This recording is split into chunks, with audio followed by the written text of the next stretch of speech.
Leitura do Livro dos Espíritos, Allan Kardec. Introdução. Item 17.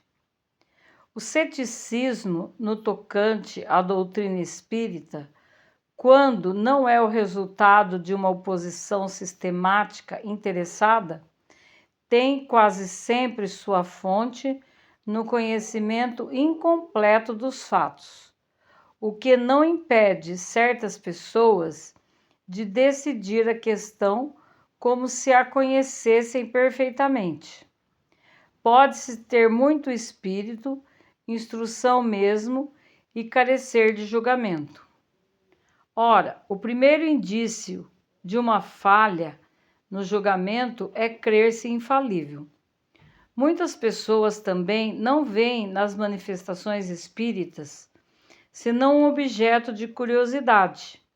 Esperamos que, pela leitura deste livro, elas encontrarão nesses fenômenos estranhos outra coisa além de um simples passatempo. A ciência espírita compreende duas partes: uma experimental, sobre as manifestações em geral, outra filosófica, sobre as manifestações inteligentes. Aquele que não observou senão a primeira está na posição daquele que não conhece a física senão por experiências recreativas, sem ter penetrado no fundo da ciência. A verdadeira doutrina espírita está no ensinamento dado pelos espíritos, e os conhecimentos que esse ensinamento comporta são muito graves para serem adquiridos de outro modo que não por um estudo sério e continuado, feito no silêncio e no recolhimento, porque só nessa condição se pode observar um número infinito de fatos e de nuances que escapam ao observador superficial e permitem assentar uma opinião. Este livro, não tivesse ele por resultado apenas mostrar o lado sério da questão e provocar estudos nesse sentido, isso já seria muito, e nos aplaudiríamos de ter sido escolhido para realizar uma obra da qual não pretendemos, de resto, nos fazer nenhum mérito pessoal, uma vez que os princípios que ela encerra não são nossa criação. Seu mérito, portanto, é inteiramente dos espíritos que a ditaram. Esperamos que ela tenha um outro resultado, o de guiar os homens desejosos de se esclarecerem, mostrando-lhes nesses estudos um objetivo grande e sublime, o do progresso individual e social, e de lhes indicar o caminho a seguir para atingi-lo. Concluímos com uma última consideração.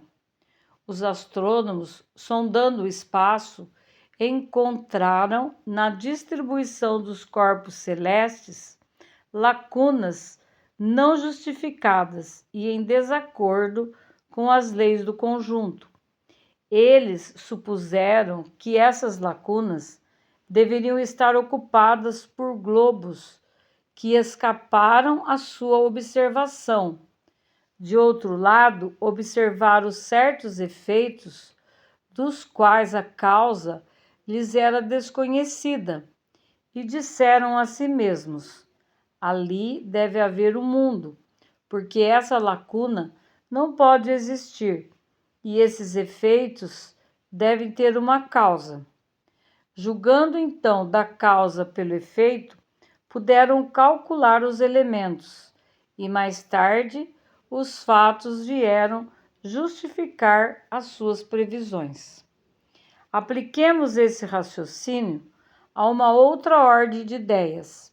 Se observar a série dos seres, verifica-se que eles formam uma cadeia sem solução de continuidade, desde a matéria bruta até o homem mais inteligente. Mas entre o homem e Deus, que é o Alfa e o Ômega de todas as coisas, que imensa lacuna! É racional pensar que nele terminam os anéis dessa cadeia? Que ele transponha sem transição a distância que o separa do infinito?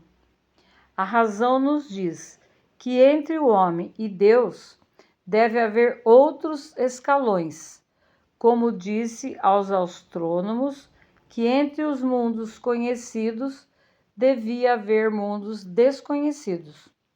Qual é a filosofia que preencheu essa lacuna? O Espiritismo nos-la mostra, ocupada pelos seres de todas as posições do mundo invisível.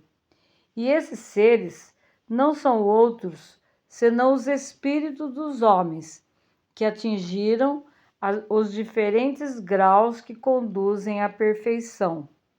Então, tudo se liga, tudo se encadeia, desde o Alfa até o Ômega. Vós que negais a existência dos espíritos, preenchei, pois, o vazio que eles ocupam.